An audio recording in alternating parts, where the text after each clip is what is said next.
What's going on, guys? Welcome back to Cambeau Kitchen, and today we're going to learn how to make sauerkraut. Now, what is sauerkraut? Well, basically it's cabbage that's been fermented. It's very simple. It only involves a few ingredients. It's cabbage, salt, and thyme. That's your classic sauerkraut. Very easy. It's also extremely healthy for you. It's great for your gut. It contains very healthy bacteria, a lot of probiotics. It's very low calorie, and it's extremely delicious and very versatile. Now, if you go to the grocery store, you can see sauerkraut for $5, $10, $15 for a small little jar. Why do they charge that much? I have no idea, because it's so easy to make at your house. And I'll show you how to do this in this video. So how I like to start is with green cabbage. I use organic. I cut off the very bottom because it's a little bit dirty. Then I slice it into more manageable pieces. Once I slice it into manageable pieces, I do thin slices about 1/4 inch. It doesn't have to be perfect, and you don't have to remove the stem. I then weigh out the sliced cabbage. I have 771 grams.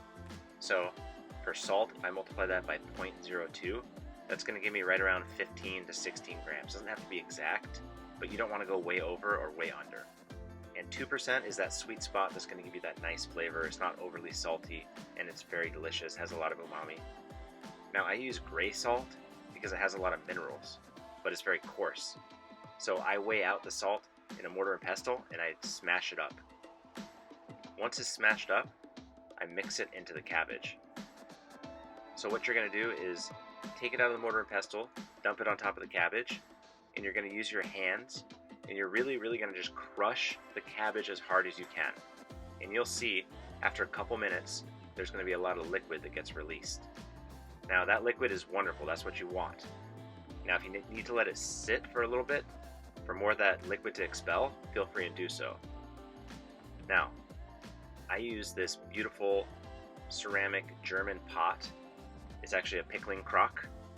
You get them on Amazon, they're like $70 or $100. They're well worth it. Put it in the crock and press down firmly with your hand.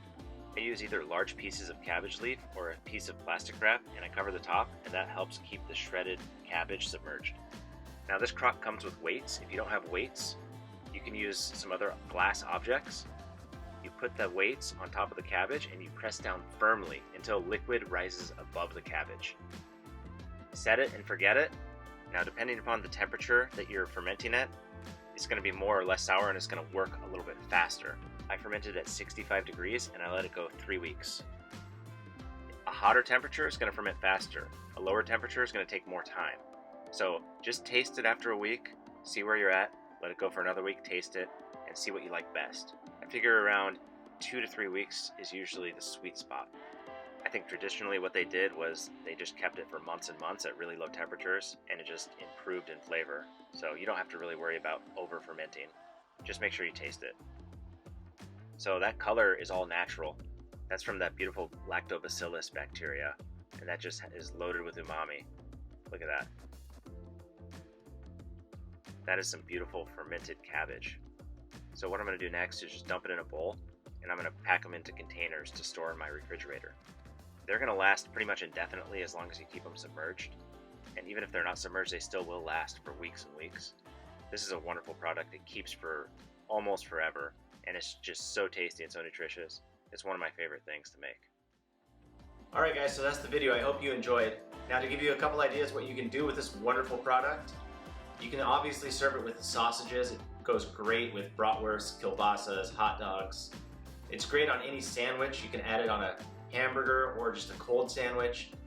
It's delicious in the morning with eggs. You can have your fried eggs, a little bit of sauerkraut, maybe some avocado. Really healthy, nutritious. It's also terrific with any type of fatty meat. So like a fatty pork chop or a fatty steak. You can take a little bit of this sauerkraut, maybe mix it with a little lemon juice, put it on your plate, and it cuts right through the fat. It's fantastic. So thanks for watching along. Stay tuned for more videos. And please enjoy this recipe, guys. It's super tasty. You'll love it. We'll see you next time.